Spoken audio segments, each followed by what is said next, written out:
말씀은 레위기 27장 1절에서 13절까지의 말씀입니다. 구약성경 레위기 27장 1절에서 13절까지의 말씀, 주의 말씀 들으십시오.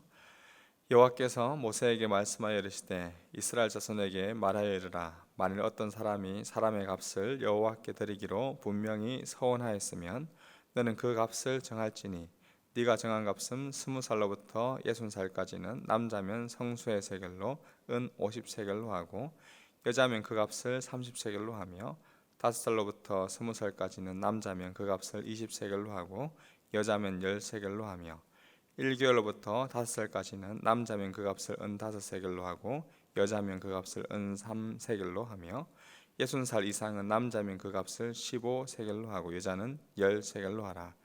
그러나 서원한 자가 가난하여 네가 정한 값을 감당하지 못하겠으면 그를 제사장 앞으로 데리고 갈 것이요 제사장은 그 값을 정하되 그 서원자의 형편대로 값을 정할지니라. 사람이 서원하는 예물로 여호와께 드리는 것이 가축이면 여호와께서 드리는 때는 다 거룩하니 그것을 변경하여 우열간 바꾸지 못할 것이요 혹 가축으로 가축을 바꾸면 둘 다 거룩할 것이며 부정하여 여호와께 예물로 드리지 못할 가축이면 그 가축을 제사장 앞으로 끌어갈 것이요 제사장은 우열간의 값을 정할지니 그 값이 제사장의 정한 대로 될 것이며 만일 그가 그것을 물으려면 네가 정한 값에 그 5분의 1을 더할지니라. 아멘. 오늘과 내일 본문을 끝으로 레위기 묵상도 이제 마무리가 되는데 레위기 27장은 하나님께 서원하여 바친 것에 대한 규정들로 이루어져 있습니다. 오늘 본문에는 이 사람의 값을 서원하여 드린 것과 가축을 서원하여 드린 것에 대한 규정이 나옵니다. 먼저 이 사람의 값을 서원하여 드린 것에 대한 규정을 살펴보면 2절에 만약 사람이 생명의 값을 여호와께 드리기로 서원하였으면, 서원하였을 경우 이를 바치는 방법에 대한 그러한 기록들이 3절에서 7절 이하에 나와 있습니다. 20에서 60세, 5세에서 20세, 또 1개월에서 5세, 또 60세 이상 등 먼저 나이별로 이 값이 다르게 산정되어 있습니다. 그리고 이 남자인지 여자인지에 따라 또한 값이 다르게 산정되어 있습니다. 왜 이러한 구분이 있었을까요? 고대 당시는 이 농경 사회였기 때문에 무엇보다 이 노동력 또 그리고 전쟁에 참가할 수 있는 그러한 힘이 이 사람을 또 바라보는 그러한 기준이 되었기 때문에 이러한 것을 반영한 모습으로 여겨집니다. 이 3절에서 7절에 서원한 사람의 값을 연령과 성별에 따라 이렇게 구분하고 있지만 그렇다고 해서 이 같은 연령과 성별 내에서 뭔가 또 다른 차별이 있었던 것은 아닙니다. 부자이고 더 권력을 가졌다고 해서 더 힘이 세다고 해서 더 능력이 있다고 해서 더 값이 비싼 것은 아니었습니다. 가난한 종이나 또 종이라고 해서 더 싸게 평가하지도 않았던 것이죠. 이 점에 대해서 고대 이 유대인 철학자였던 필로는 그의 책 특별한 법에서 이런 말을 하였습니다. 그들의 아름다움이나 그들의 중요성이나 또는 그 지위에 대해서는 전혀 고려하지 않고 개인의 나이와 남녀를 고려하여 이 구분하였는데 사람들은 불평등하게 가치가 매겨지지만 하나님은 평등을 존중하신다. 나이 차이와 남녀 차이, 노동력도 이 군사력에 근거한 차이였고 그 외 다른 것을 고려하지 않았다는 것은 하나님은 누구나 다 자원하여 서원하여 드린다면 그것을 기쁘시게 받으시는 분임을 우리가 알 수가 있습니다. 더군다나 혹시라도 서원한 자가 가난하여서 그 값을 다 치르지 못할 경우에는 이 8절에 보니까 서원자의 경제적 그 형편에 따라 감당할 수 있는 값을 정할 수 있게 하십니다. 하나님은 자원하여 서원하는 그것을 기뻐하시기 때문에 혹시라도 경제적인 여유가 되지 않으면 능력이 되지 않더라 하더라도 서원을 못하는 경우가 생기지 않도록 서원하는 사람들을 다 배려하여서 그 형편에 따라 감당할 수 있도록 하시는 자상하신 분이십니다. 문제는 이 자원하여 드리는 그 사람의 마음입니다. 사람의 생명의 값을 서원하여 바치는 것, 우리가 서원하여 바치는 그 이유가 어디에 있습니까? 왜 서원을 하게 됩니까? 바로 자원하여 드리는 것. 아무 일도 일어나지 않은데 스스로 자원하여 서원하는 경우는 거의 없습니다. 서원한다는 것은 의 은혜 받은 것에 대한 반응입니다. 보통 우리는 집회를 통해 은혜를 받거나 말씀을 통해 은혜를 받으면 하나님 나 이렇게 살겠습니다, 나에게 주어진 이것을 주님께 이렇게 드리겠습니다 라고 자원하고 또 서원합니다. 누가 꼭 시켜서 한다라기보다 자원하여 드리는 마음입니다. 그런데 이 자원하여 드리는 마음이 처음에는 너무 가득하여서 나의 전부를, 내 모든 것을 드리겠다라고 말하다가도 이 뜨거운 그 감정들이 식어지고 냉철한 머리가 또 우리의 삶을 지배하게 되면 내가 그때는 왜 그랬지, 내가 왜 이걸 바친다고 했지, 갑작스럽게 후회하기도 하고 걱정하기도 합니다. 그렇기 때문에 이 서원하는 일은 참 신중할 필요가 있습니다. 고린도후서 9장 7절에 각각 그 마음에 정한 대로 할 것이요 인색함으로나 억지로 하지 말지니 하나님은 즐겨내는 자를 사랑하신다.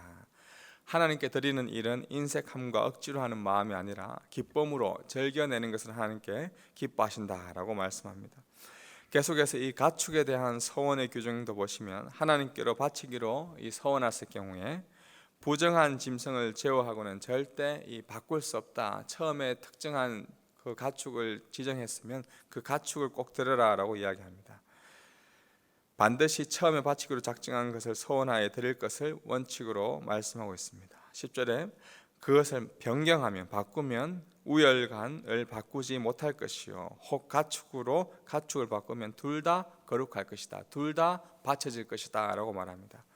예를 들어서 하나님, 제가 다음에 태어나는 이 가축을 하나님께 온전히 드리겠습니다 라고 서원했는데 태어난 그 가축이 기존 가축보다 너무 더 튼튼하고 참 좋아가지고 이걸 괜히 바치기로 했나 라고 해서 다른 부실한 것을 바친다, 이런 것도 안 되고, 반대로 이 태어난 것이 너무 부실하고 형편없다고 해서 하나님 조금 더 튼튼한 것을 바치겠습니다 라고 말한다면 부실한 것도 뿐만 아니라 튼튼한 것, 이 둘 다 하나님께 바쳐야 된다라고 말하고 있습니다.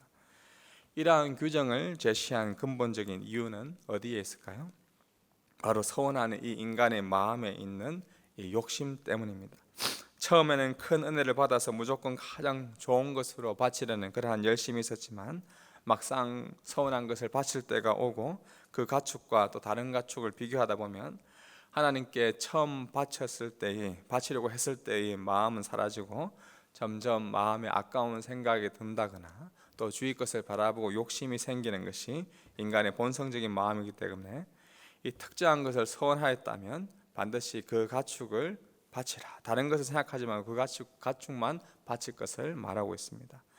특별히 말라기 말씀에 보면 하나님께 바치는 것을 자기들이 하고 싶은 대로 자기 뜻대로 바치는 것에 대해서 경고하고 있는데요. 말라기 1장 13절 14절 말씀입니다. 만군의 여호와가 이르노라, 너희가 또 말하기를 이 일이 얼마나 번거로운고 하며 코웃음치고 훔친 물건과 저는 것, 병든 것을 가져왔느니라. 너희가 이같이 봉헌물을 가져오니 내가 그것을 너희 손에서 받겠느냐, 이는 여호와의 말이니라.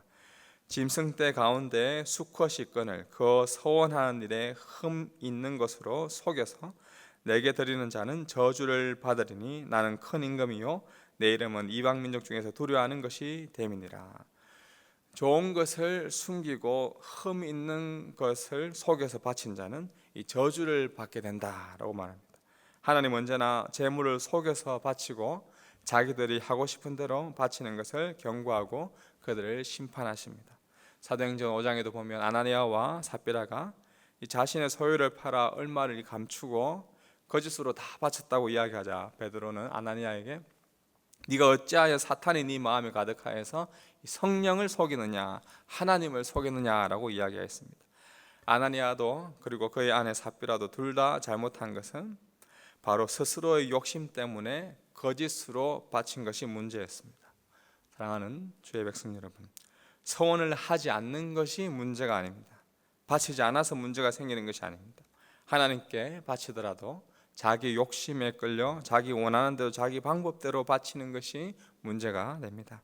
레위기 말씀을 우리가 정리해가면서 하나님께 제사 드리는 것, 오늘날로 표현하면 하나님께 예배 드리는 것, 예배의 삶을 나아가는 것, 나의 몸과 마음 그리고 물질을 헌신해 나아가는 이 모든 것이, 모든 생활들을 우리가 돌아볼 때 정말 우리가 어떤 마음과 어떤 정성으로 하나님께 드리며 나아가는지 우리가 레위기 말씀을 정리하며 다시금 살펴보아야 할 것입니다.